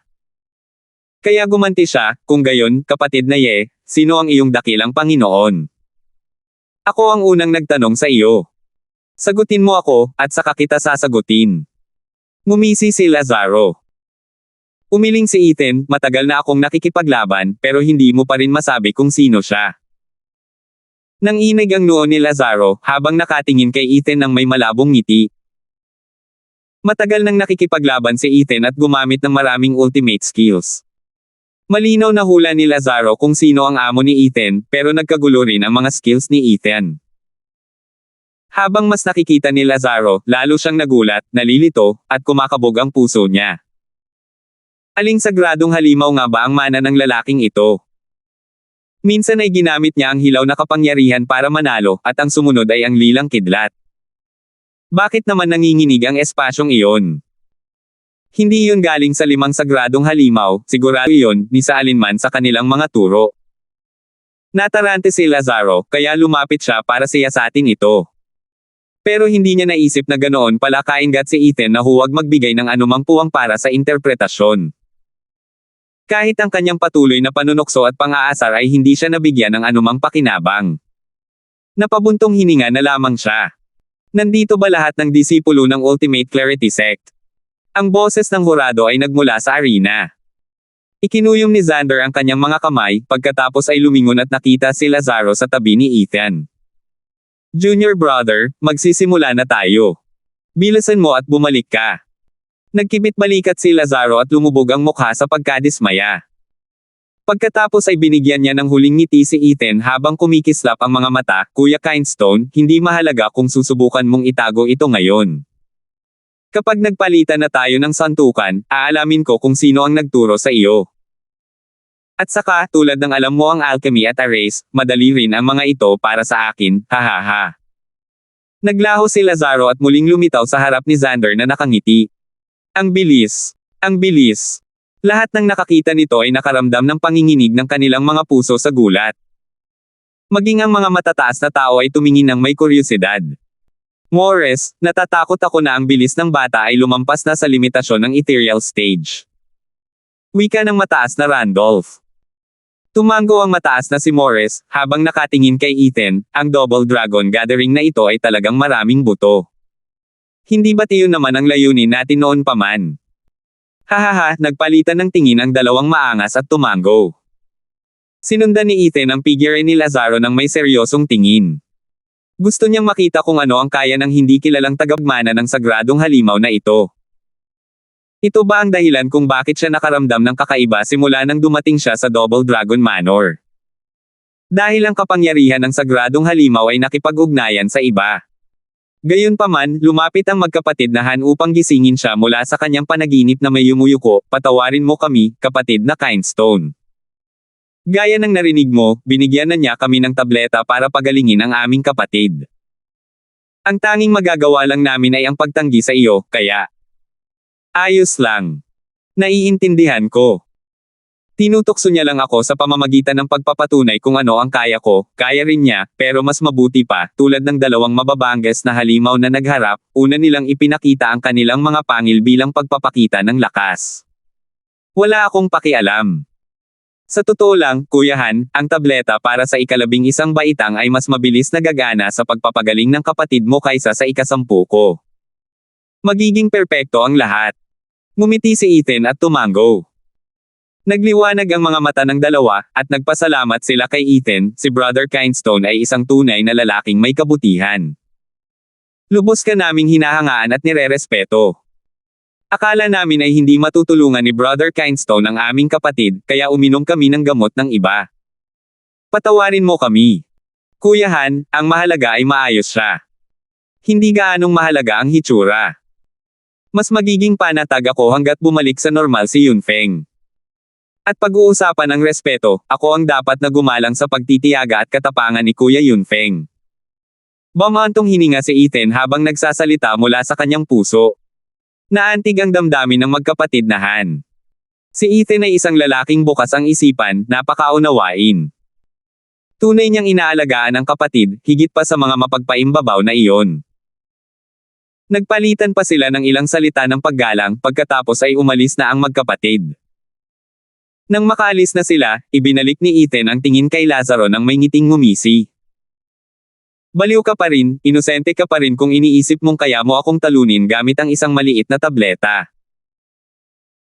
Ang alkemiya ay isang kasanayan lamang, at sa kaunting pagsasanay, kaya ko ring maghanda para sa ika-11 baitang. Para sa mga tao, ang pag-uugali ng isang tao ang mahalaga. Binigmoyen sila ng tableta para sa ika-11 baitang at nagtakda ka pa ng kondisyon para makita nila ito bilang isang kapalit. Nakakapagtaka kung maaalala ka pa nila. Bagamat wala man lang akong ibinigay sa kanila, gamit lang ang ilang salita para maging mas palakaibigan ang Demon Soul Sect. Ganito dapat ang isang tao. Katangahan ang paggawa nito ngunit hindi sinasabi. Pagkukunwari ang hindi paggawa nito ngunit sinasabi ito. Samantalang ang paggawa at pagsasabi nito ang matalinong paraan. Bata, maaaring mayroon kang isang sagradong halimaw bilang Panginoon, ngunit sa huli, napaka-inosente mo, humph. Tiningnan ni Ethan si Lazaro nang may matalim na mga mata at pinitik ang bote ng gamot na nasa kanyang kamay bago ito nawala. Hey, nailigtas mo ako sa isang tableta. Achoo! Habang nagbubunot ng mga puntos ang 3 pangkat ng sekta sa arena, halos tumama na ang pagbahing ni Lazaro sa sahig. Hinimas niya ang kanyang ilong, nag-iisip. Sino ang nagsasalita sa likuran ko? Kahit anong lingon niya sa paligid ay wala siyang nakita. Pagkatapos ay nakita niya ang malaking lalaki sa harap na nakaturo sa kanya at pumupuna. Nalungkot ang mukha ni Lazaro. Disipulo ng Ultimate Clarity Sect, ikaw naman. Paalala ng hukom sa kanya. Tumango si Lazaro. Isinuksok niya ang kamay sa kahon at gumuhit ng isang slip, numero 2. Kalaban ko siya. Halos panalo na yan. Isang malakas na boses ang narinig na ikinagulat ni Lazaro. Paglingon niya, nakita niya ang malaking lalaki na iyon na tuwang-tuwa. Malakas na hinampes ni Dezo ang balikat niya habang tumatawa. Junior brother, ang swerte mo, nakukuha mo ang pinakamahina nila. Tinitiyak lang nito na 2 pang puntos ang makukuha natin. Siyempre, nasa ika-4 na patong ako ng ethereal stage habang siya ay nasa una pa. Wala akong saysay na matalo, hahaha. Tuwang-tuwa ang malaking lalaki sa kanyang sarili. Umiling si Xander. Ang kamangmangan ay tunay na kaligayahan, bago pa man ang katapusan. Kung si Ethan ay ang kakatwang nilalang ng Demon Scheming Sect, si Lazaro naman ay ang kakatwang nilalang ng Ultimate Clarity Sect. Ang mas nagtulala pa rito ay ang kanilang magkatulad na ugali at ang kanilang pagkahilig sa pagpapanggap. Ito ang pinakamadaling paraan para makuha ng biktima ang pain. Habang naglalakad palapit sa malaking lalaki, malamig na nagsalita si Lazaro, "Hoy, pinaglaruan mo ba ako? Paano kung ginawa ko?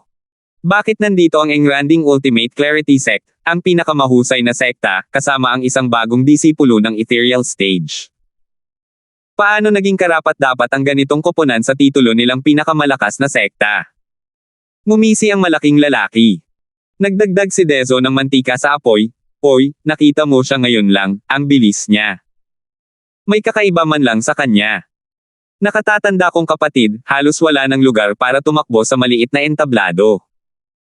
Kahit gaano pa siya kabiles, ano pa ang maitutulong niyan? Siguro maipapakita niya ang galing niya sa laban ng koponan. Pwede naman. Kung ang isang maliit na daga na tulad niya ay magsimulang gumala sa lugar na ito, manggulo, masamang balita iyon, hahaha.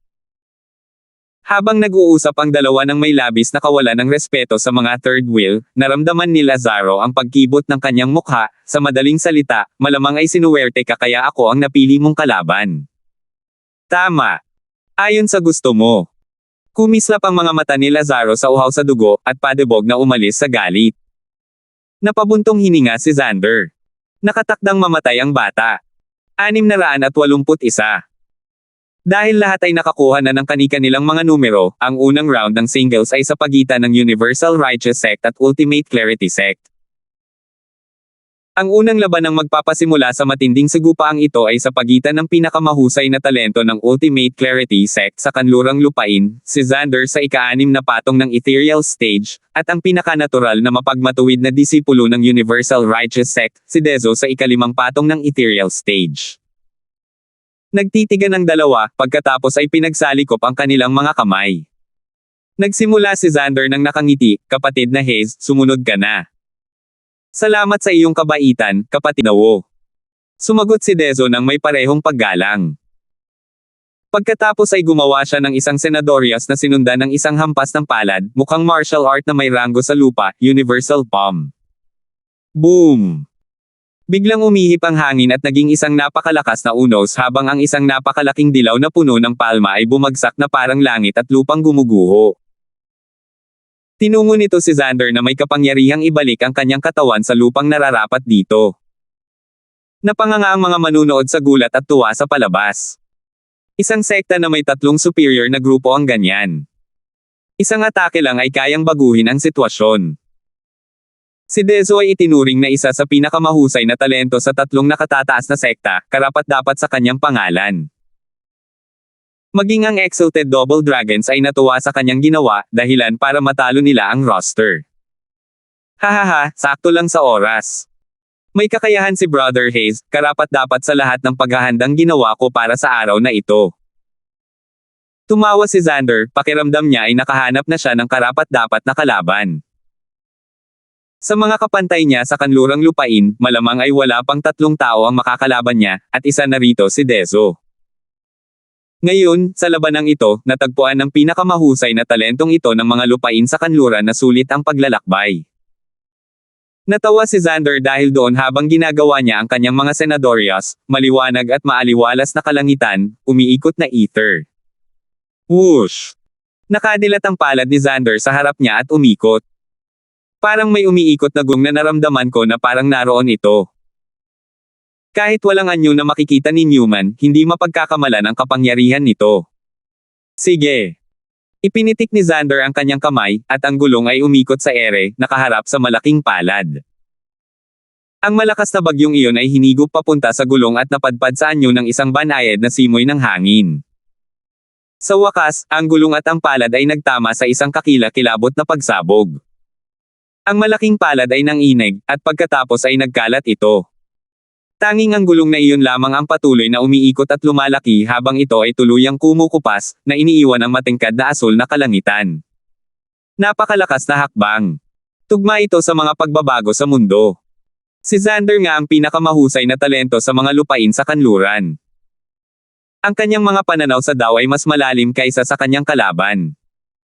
Pinuri ng mataas na Morris, binuksan ang listahan at isinulat dito, ang dalawang ito ay mga bayani ng kanilang henerasyon. Ngayon ay nakamit nila ang kanilang lugar kasama ng iba pa sa listahang ito. Hindi natapos ni Exalted Morris ang pagsulat ng kanilang mga pangalan nang kumaway si Exalted Helen nang nakangiti, huwag tayong magmadali. Dapat muna nating i-enjoy ang palabas, hahaha. Gulat na tiningnan ni Morris ang isa pa, saka humajejek, hoy, matanda ka na, pero gusto mo pa ring magsaya. Ayaw mo lang makaligtaan ng kahit ano, hahaha. Kapatid na Hayes, ako na ang bahala. Ito na, kunin mo na. Teka. Nasa sabik si Xander na ipaglaban ang kanyang kalaban, ngunit kumaway si Dezo ng may ngiti at isang kilos ng paggalang, isang mahusay na talento tulad ni Kuya Wu, hindi ako karapat-dapat na pigilan. Hindi mo kailangang magpatuloy. Inaamin kong natalo ako. Ano? Nanginginig si Xander sa gulat, pagkatapos ay nandilim ang kanyang mukha dahil sa galit, kapatid na Haze, ano ang ibig sabihin nito? Masyadong malakas si Brother Wu kaya ako namangha. Ang tanging pagpipilian ay ang umamin. Huwag mo sana akong pahirapan. Yumuko si Dezo bilang paggalang. Natigilan ang buong manunood. Nagsisimula pa lang ang dalawa, tapos ang isa ay sumusuko na ng ganoon na lang. Hindi man lang niya ginawa ang lahat ng makakaya niya. Nanginginig ang noo ni Xander sa galit, kapatid na Haze, kalahati lang ang lakas ng suntok mo. Bakit ka sumusuko agad? Siguro nagbibiro lang si Brother Wu. Kahit pa ilabas ko ang malaluparang martial art ng buong lakas, kakanselahin pa rin ito ni Brother Wu. Alam ko ang agwat sa pagitan natin, at ayaw kong maantala natin ang hindi maiiwasang mangyari. Mabilis na humarap si Dezo sa hukom habang nakayuko, nakatatanda, umaamin na ako. Pakianunsyo na lang. Hinawakan ng hukom ang kanyang balbas at sinabing, isang beses pa lang kayong nag-away. Masyado pang maaga para sabihin. Kailangan pa bang makita ng matanda ang pagdanak ng dugo para matigil na ito? Pinutol ni Dezo ang hukom gamit ang isang padalos-dalos na pagsasalita.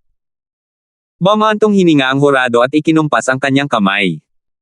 Wala pa akong nakikitang panalo, pero dahil nagpupumilit kang umatras, tutulungan kita. Sa Universal Righteous Sect laban sa Ultimate Clarity Sect, ang unang laban ay mapupunta sa Ultimate Clarity Sect. Nagtinginan ng mga tao habang nagkakagulo. Tatapos lang nilang maglaban, at tapos na ang lahat. Hindi natin nakikita ang mananalo, kaya paano nila nakita? Naguluhan ang mga manunood. Iilang figure lamang ang nakakaintindi nito at napangisi kay Dezo. Humph, gusto ba niyang panatilihin ang lakas niya para sa oras na makalaban niya ang Demon Scheming Sect at Sword God Sect? Ngumisi si Moya nang may pangungutya, paano naging karapat-dapat ang Universal Righteous Sect na ito na maging isang Superior 3 Sect? Mga duwag at kahihiyan lang sila. Naligaw ang ibang mga disipulo, at nagtanong si Maricel, Senior Brother, ano ba ang ginagawa niya? Hindi mo pa rin ba nakikita? Ang plano ng Universal Righteous Sect ay ang lubusang pagtutuon sa challenge stage.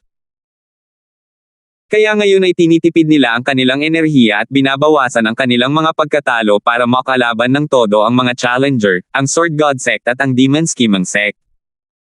Kumislap ang mga mata ni Moyan. Bagamat maganda ang kanilang plano, ang aksyong ito ay taliwas sa diwa ng isang magsasaka, na lumalaban sa lahat ng kahirapan. Ang paggamit ng ganoong kawalang muwang na panlilinlang ay magpapagalit sa mga nagmamataas.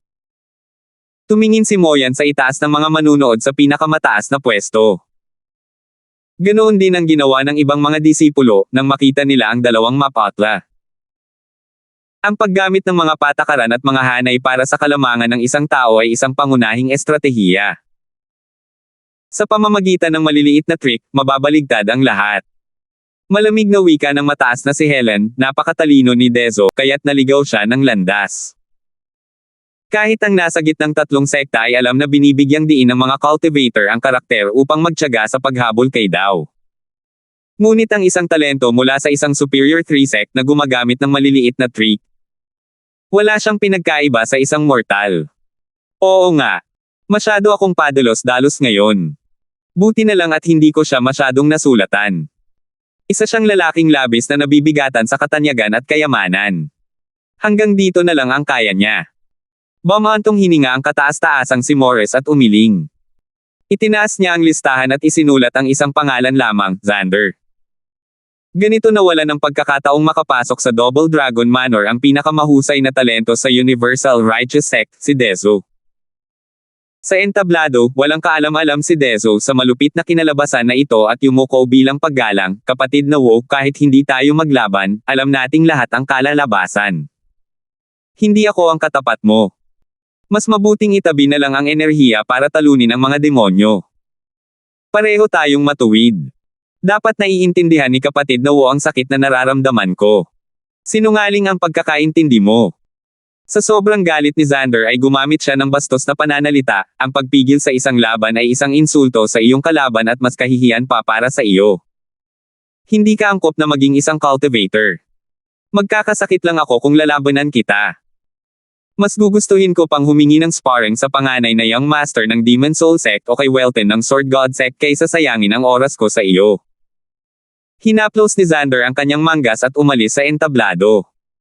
Huminga ng malalim si Dezo, nakaramdam ng kalungkutan dahil sa narinig niyang pagtutol din sa kanya ng mga manunood.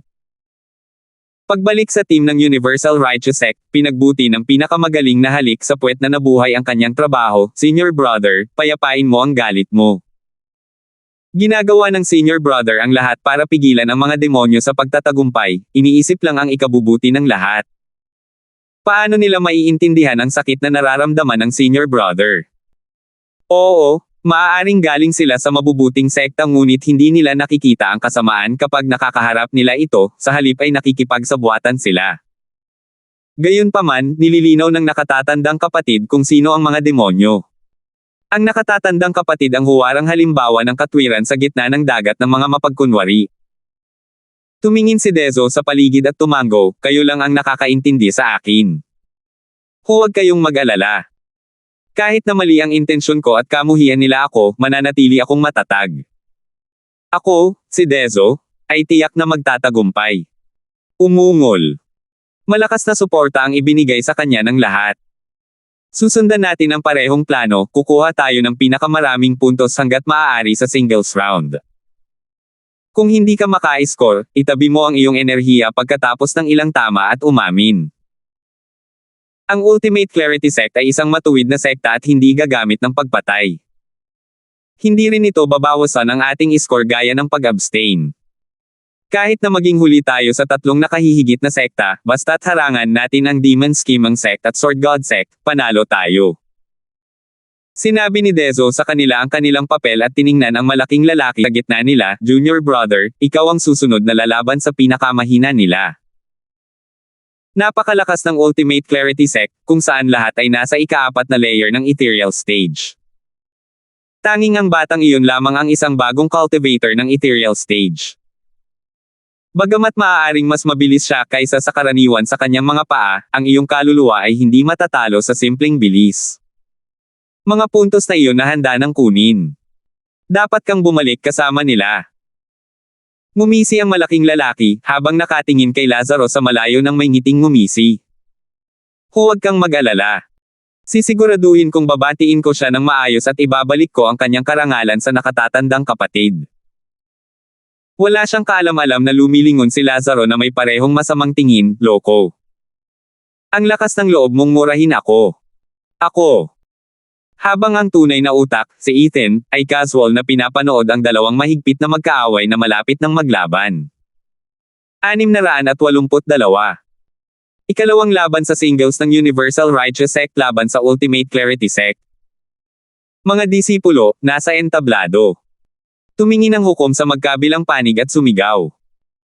Humajejek ang malaking lalaki mula sa Universal Righteous Sect habang naglalakad siya paakyat sa entablado, puno ng kumpiyansa na hindi nararapat. Ganoon din ang ginagawa ni Lazaro, may malawak na ngiti, at masayang naglalakad palapit. Tanging ang kanyang mga mata lamang ang kumikislap sa determinasyon. Napansin ito ng kanyang mga kapwa-disipulo at alam nilang wala na ang kalaban na ito. Nakatitig ng mabuti sina Moyan at Ethan ngayong handa na siyang tuklasin ang kanyang lakas. Simulan na. Habang nakatingin sa dalawang disipulo, sumigaw ang hukom at tumalon pabalik para iwan ang palaruan sa kanila.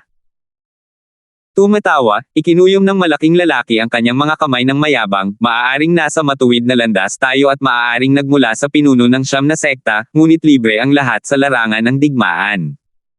Ngayon na nandito na tayo, hindi ako magpipigil, hahaha. Tanga. Tiningnan siya ng mga manunood ng may paghamak, at ang kanilang opinyon tungkol sa Universal Righteous Sect ay lalong bumaba. Dahil ang kanilang pinakamalakas na grupo ay umatras na maging mahirap ang sitwasyon, at pagkatapos, para makita ang kanilang susunod na laban na maangas at makapangyarihan laban sa mahihina, mariin nila itong pinuna. Ito ba ang estilo ng Universal Righteous Sect? Salamat sa pagmulat ng aming mga mata, Humph. Ngumisi rin si Lazaro ngunit hindi niya ito sinabi. Iginalaw lang niya ang kamay niya para simulan ang sasabihin ng kalaban. Lumungkot ang mukha ng malaking lalaki nang makitang hindi nakikita ni Lazaro ang kabaitan nito. Siyempre, magagalit siya kung minamaliit siya ng ganoon. Kaya't nagalit siya, huwag mong isipin na kaya mong umarte ng mayabang dahil lang taga-Ultimate Clarity Sect ka. Sa yugtong ito, walang magpapalaya sa iyo. Sumigaw ang malaking lalaki at agad na natabunan ng liwanag na parang lupa.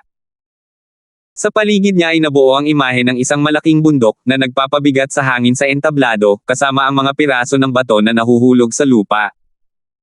Kahit si Lazaro ay nanginig dahil sa pressure at sa bigat na nadidagdagan.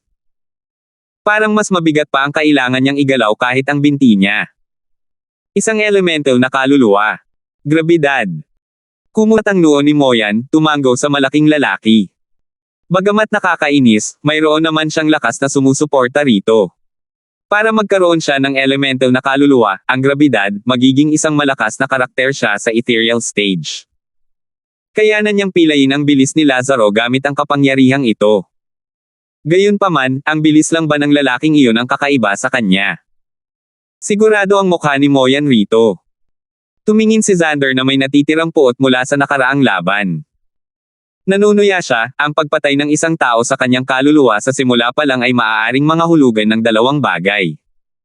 Alinman sa gagawin niya ang lahat o kumpiyansa siyang magtatagumpay. Gayunpaman, sa bulok na estilo ng Universal Righteous Sect, sigurado akong ang huli ang magtatagumpay. Sayang at nagkamali sila ng kalkulasyon sa pagkakataong ito. Ang pagpatay sa kaluluwa mo bago ang aking nakababatang kapatid ay parang pagpapakamatay. Nagulat ang iba pang mga disipulo ng Ultimate Clarity Sect at umiling. Ito ang unang pagkakataon na nagsalita ang kanilang nakatatandang kapatid ng ganito kabastos na mga komento. Galit pa rin siya mula kanina. Hindi kasalanan ng kanilang nakatatandang kapatid, kundi ni Dezo iyon. Kung gusto mong sumuko, huwag kang umakyat sa entablado.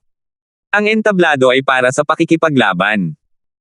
Mabait ang nakatatandang kapatid at hindi kailanman kikitil ng buhay kahit sa sitwasyon ng buhay kamatayan. Pero ilang beses mo lang pinitik ang mga kamay mo at bumaba ng entablado. Gaano ka ba ka-clown? Hindi nakakapagtaka na nagagalit ang nakatatandang kapatid ko. Iniwan nila ang namumutlang mukha ni Xander at bumaling sa laban ni Lazaro. Galit na galit ang kanilang nakatatandang kapatid at walang gustong mapaso dahil doon. Hindi rin naman bumuti ang pakiramdam ni Lazaro. Nang makita ang malaking lalaking nagpapakita ng kanyang mga pangil, isa lang ang naisip ni Lazaro. Mamatay. Nakita ng malaking lalaki si Lazaro na nakatayo roon ng tahimik at napagkamalan itong takot, hahaha, hindi makagalaw, di ba? Maaaring mabilis ka, pero kapag nandito ako, tapos ka na. Beg, baka mabait ako para hindi ka mabangga, hihihi. Tumawa ang malaking lalaki. Ganoon din ang ginawa ng koponan ng Universal Righteous Sect. Halos ramdam na ramdam nila ang pagbabalik ng karangalang nawala sa kanila noong nakaraang laban. Mamatay ka sa ibang lugar, basura ka. Wala ako rito para sayo. Sigaw ni Lazaro at itinuro. Swoosh! Isang gininto ang apoy ang lumitaw na kasinlaki ng isang patak. Tumalsik ito patungo sa malaking lalaki at pumasok sa kanyang katawan bago pa man siya makariyak. Isang kalabog ang sumunod.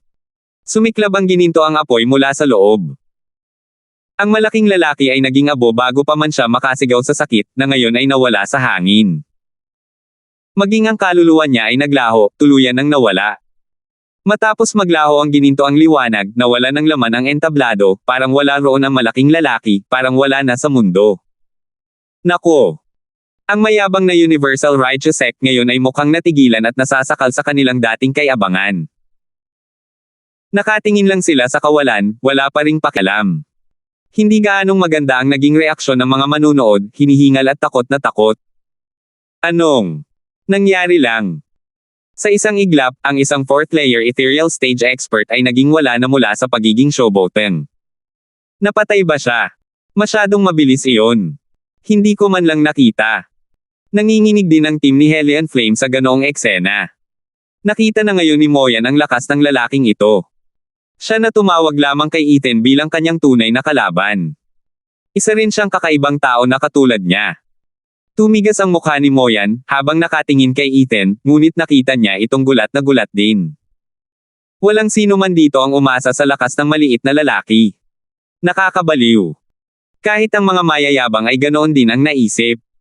Ang Double Dragon Gathering na ito ay talagang magulo. Ngayon ay may dalawang halimaw sa paligid. Nakaramdam ng sama ng loob si Moyan habang umiiling siya. Nawala rin ang sigla ni Xander sa ganitong palabas.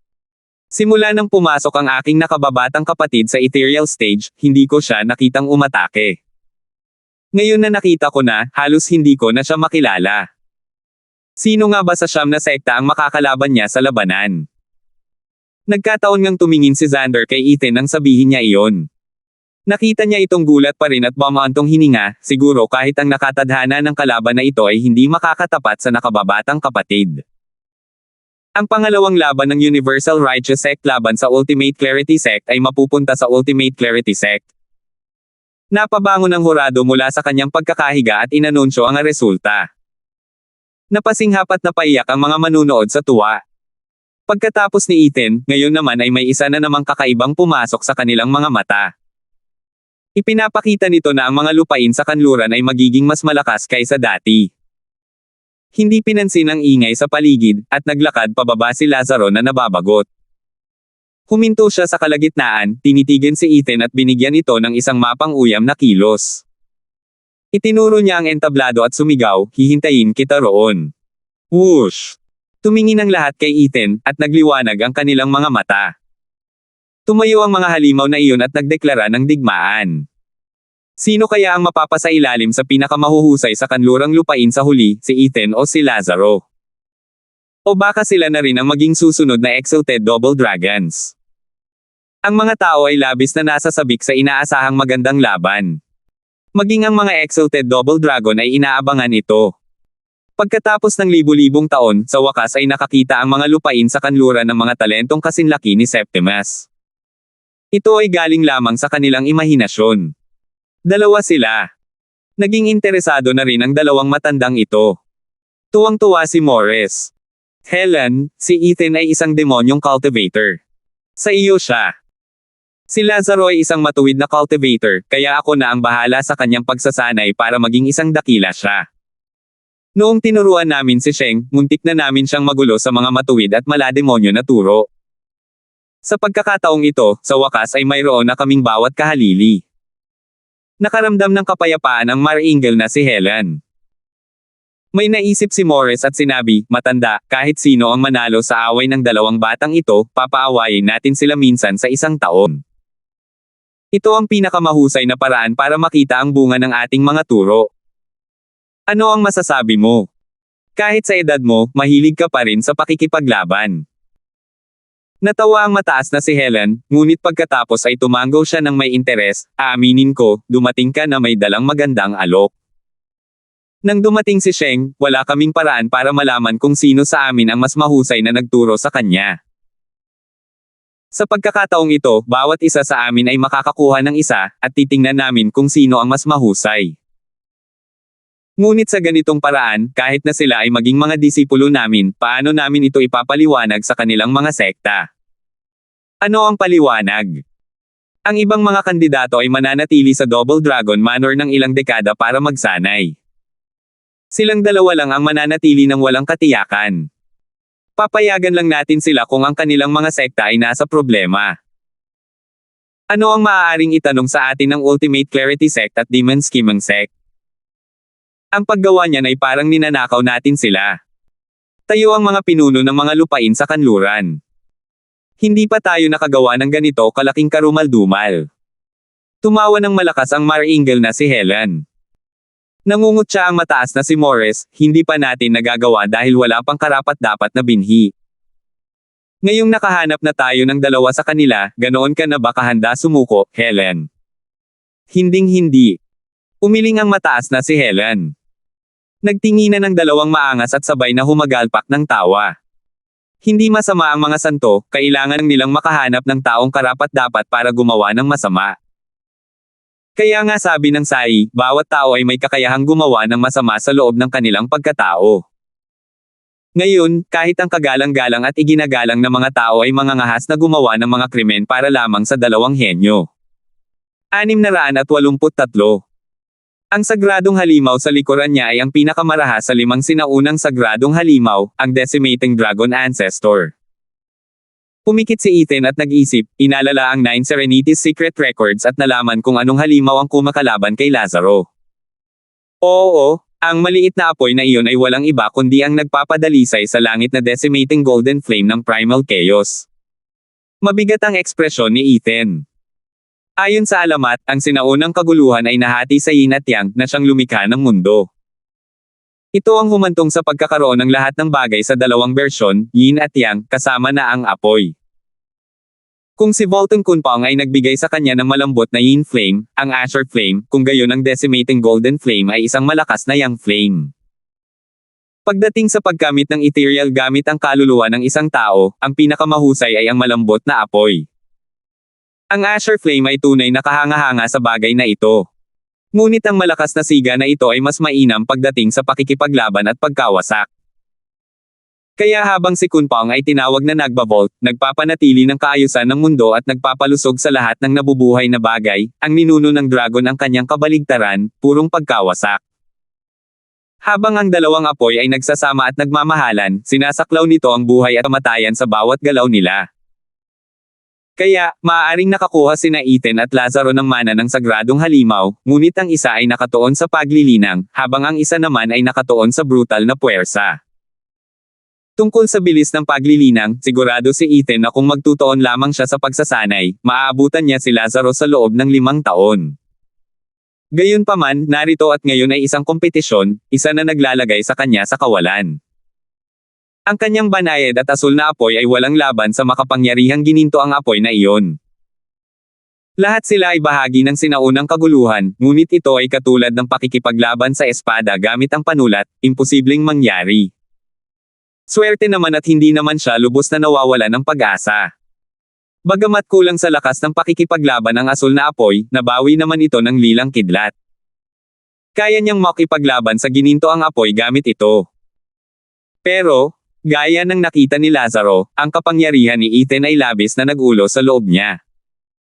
Dahil hindi na siya kumampi pa sa kahit anong partikular na panig, ang lilang kidlat ay nagkulang sa kapangyarihan, mas malala pa kaysa sa asul na apoy.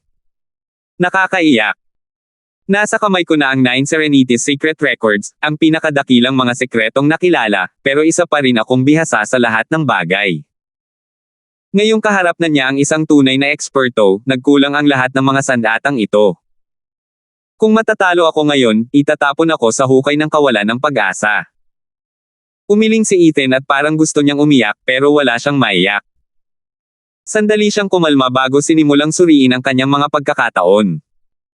Mukhang napakaliit lang ng mga pagkakataong iyon ng mga sandaling iyon. Ang simpleng pagturo ni Lazaro ay halos dumurog sa isang eksperto sa ika-4 na antas ng ethereal stage. Halatang dinala niya ang gininto ang apoy sa halos perpektong antas. Kasama ang lahat ng uri ng sining mula sa sacred domain na ibinigay sa kanya ng dragon, ang laban ay magdudulot ng malaking panganib para kay Ethan. Habang malalim ang kanyang iniisip, natapos ang singles round ng Ultimate Clarity Sect at Universal Righteous Sect. Una sa lahat, gusto ng Universal Righteous Sect na panatilihin ang kanilang lakas. Pagkatapos, nang mapatay ni Lazaro ang isa sa kanila, mas lalo silang natakot na lumaban. Dahil dito, nawalan ng lahat ng sigla ang Universal Righteous Sect sa mga sumunod na laban, dahilan para halos lahat ng laban nila laban sa Ultimate Clarity Sect ay natalo. Ganito rin ang nangyari noong nilabanan nila ang Hellion Flame. Gayunpaman, ang Hellion Flame ay hindi kasing banayad ng Ultimate Clarity Sect. Lumaban sila hanggang kamatayan. Walang oras ang mga disipulo ng Universal Righteous Sect para sumuko bago pa man sila tuluyang mapatay. Dahil sa napakaraming nasawi, napilitan ng Universal Righteous Sect na sumuko bago pa man sila makalapit doon. Higit pa rito, naglakas loob pa silang sumpain ang mga demonic cultivator dahil sa pagiging kasuklam-suklam at walang awa.